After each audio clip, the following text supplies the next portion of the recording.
भोपाल के कुशाभाऊ ठाकरे सभागार में राज्य अपराध अभिलेख ब्यूरो पुलिस मुख्यालय द्वारा आईसीजेएस विषय पर एक दिवसीय राज्य स्तरीय कार्यशाला का आयोजन किया गया, जिसमें पहली बार पुलिस, न्यायपालिका, अभियोजन, जेल फॉरेंसिक और स्वास्थ्य विभाग के वरिष्ठ अधिकारी एक ही मंच पर एकत्रित हुए।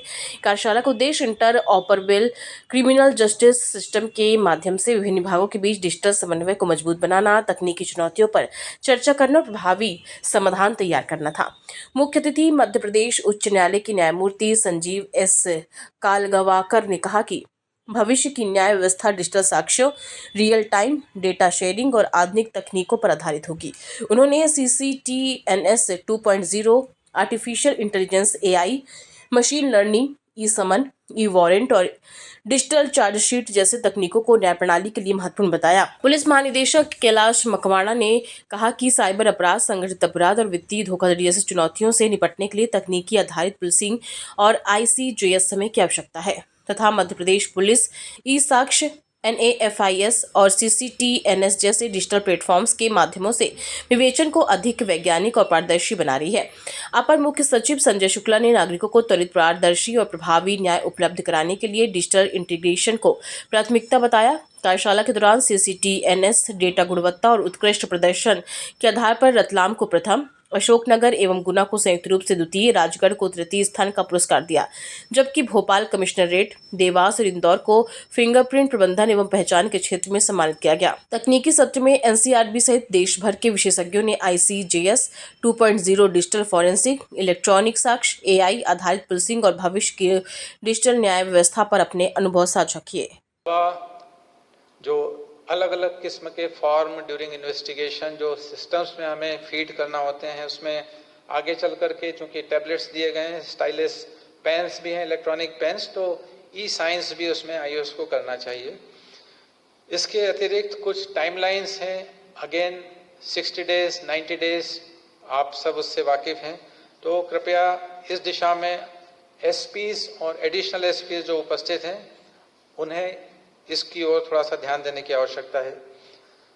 अभी ADG SCRB श्री जयदीप ने फ्लैग किया कि ICJS 2 की दिशा में हम बढ़ रहे हैं और निश्चित रूप से आगे चल करके artificial intelligence, advanced analytics, real time information exchange और सीमलेस डिजिटल इंटीग्रेशन, ये सभी भविष्य की पुलिसिंग के प्रमुख आधार होंगे। एक बात और मैं यहाँ पर फ्लैग करना चाहूँगा, चूँकि हमारे सभी पिलर्स के मेन ऑफिसर्स यहाँ पर मौजूद हैं, कि डेटा की क्वालिटी इंश्योर करना। एक टर्मिनोलॉजी कंप्यूटर्स से रिलेटेड एक बेसिक गीगो शायद सुनी है आपने, GIGO, कोई बता सकते हैं? गीगो गार्बेज इन, गार्बेज आउट। यदि कुछ लो क्वालिटी इंफॉर्मेशन अगर फीड की गई हैं डेटा में, तो आपको आउटपुट भी उसी क्वालिटी का मिलेगा।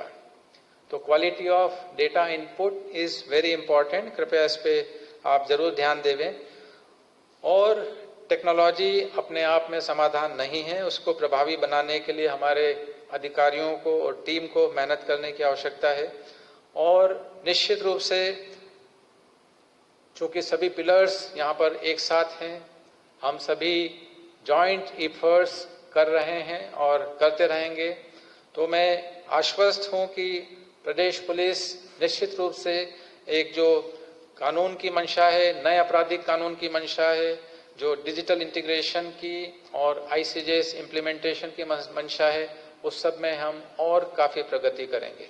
आप सभी यहाँ उपस्थित हुए हैं और विभिन्न स्पीकर्स के माध्यम से हम बहुत सारे यहाँ पर प्रेजेंटेशंस देखेंगे, चर्चा करेंगे, और जो सार्थक चर्चाओं के उपरांत कुछ चीज़ें हमें ऐसी और इम्पॉर्टेंट यहाँ पर टेक रहेगा जो कि इम्प्लीमेंटेशन में और आगे हमें मदद करेगा। एक बार पुनः जस्टिस श्री संजीव कालगांवकर साहब और सभी माननीय जो हमारे विशिष्ट अतिथिगण, माननीय हमारे जो वर्कशॉप में प्रतिभागी अधिकारीगण, आप सभी का मैं हृदय से आभार व्यक्त करता हूं। बहुत बहुत धन्यवाद। आदरणीय पुलिस महानिदेशक, उसके बारे में उसको नियमबद्ध किया गया, कोडिफाई किया गया, उसको मान्यता दी गई कि हम अपने न्यायालयों में अब इस टेक्निक का, पर इसके आने के पहले भी हमने तकनीक को आत्मसात कर लिया था। यही हमारी खूबसूरती है कि हम इंतजार नहीं करते, हम रास्ते ढूंढते हैं कि किस तरह से इसको आत्मसात किया जाए। कोरोना के समय पे जब पूरा विश्व कमरों में बंद था, पर भारत के न्यायालय तीसरे दिन खुल गए थे। भारत के न्यायालयों ने अति आवश्यक कार्यों के लिए अपनी न्याय व्यवस्था को चालू कर लिया था। कैसे किया था? वीडियो कॉन्फ्रेंसिंग के माध्यम से। क्या हम वीडियो कॉन्फ्रेंसिंग के लिए उस समय तैयार थे? क्या हमारे पास में इंफ्रास्ट्रक्चर था? नहीं था। तो कैसे कर लिया? सोच थी, संकल्प था कि हमें कुछ नया करना है। मैं आपसे शेयर करता हूं, मैं उस समय सुप्रीम कोर्ट में सेक्रेटरी जनरल था। सुप्रीम कोर्ट में उस समय केवल एक वीसी सिस्टम था, 2 कैमरे थे, 2 माइक थे और एक बड़ा टीवी था। वो रेयरली कभी मीटिंग्स वगैरह के लिए यूज होता था। वहां से शुरू करके तीसरे दिन 2 बेंच सुप्रीम कोर्ट की कॉन्स्टिट्यूट हुई। 21 मार्च को सब कुछ थम गया। 23 मार्च से कोर्ट ने काम करना शुरू कर दिया। और उसके बाद एक जब शुरुआत होती है तो वो बड़ी तेजी से जंगल की आग की तरह फैलती है। तो हमारे डिस्ट्रिक्ट कोर्ट्स ने भी काम करना शुरू कर दिया। जो प्रिजनर्स थे उनकी वीसी के माध्यम से पेशियां होने लगी, सुनवाइयां होने लगी। तो हमें शून्य में से सब कुछ निकालना आता है। बहुत सारी चीजें हमने यहां पे मध्य प्रदेश में नवाचार के रूप में की। मैंने जानबूझ के स्लाइड खुलवा के रखी है ये बताने के लिए कि हर बार आंकड़े आपको सही स्थिति नहीं बताते। मध्य प्रदेश पहला राज्य था जिसने डिजिटल ऑनलाइन माध्यम से समन्स और वारंट पुलिस थानों तक पहुंचाने की संकल्पना की थी, व्यवस्था की थी और रूल्स बनाए थे। पूर्ण कार्यशाला में हम सबके बीच उपस्थित माननीय न्यायमूर्ति संजीव कलगांवकर जी, मध्य प्रदेश के पुलिस महानिदेशक आदरणीय श्री कैलाश मकवाना जी, वरिष्ठ विशेष पुलिस महानिदेशक अखितोष सेमा साहब, पंकज श्रीवास्तव जी, डायरेक्टर प्रोसिक्यूशन शशिकांत, धनराजू, हमारे मित्र जयदीप, सामने बैठे हुए अनिल कुमार जी, साई मनोहर जी, बम्बई से आए हुए एक्सपर्ट रिजवी साहब, हमारे बहुत पुराने मित्र काजी जी, बहुत मतलब 20 साल तो हो ही गए करीब, हाँ बहुत पुराने हो गए। मतलब हम लोग नए हैं लेकिन मित्रता पुरानी हो गई। Thank you.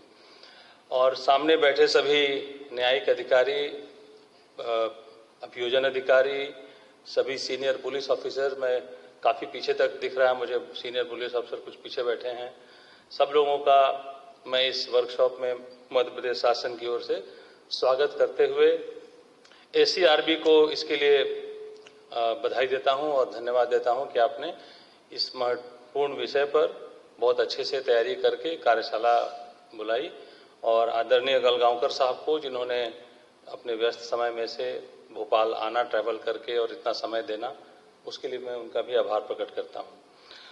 चूंकि जयदीप ने एक ओवरव्यू रखा और डीजी साहब ने एक विजन दिया आगे का, तो मैं सीमित समय में जो मुख्य 2-3 बातें आपके ध्यान में लाना चाहता हूं उसको मैं एक स्लाइड में दिखाना चाहूँगा, ताकि हमारे ध्यान में ये आ जाए कि हमें क्या करना है, ताकि हम भारत सरकार के द्वारा जो एक लक्ष्य दिया गया है और जो एक विजन दिया गया है उसके क्रियान्वयन में हम लोग जो सबसे श्रेष्ठ 1 या 2 या 3 राज्य हैं उनमें हम लोग रहें।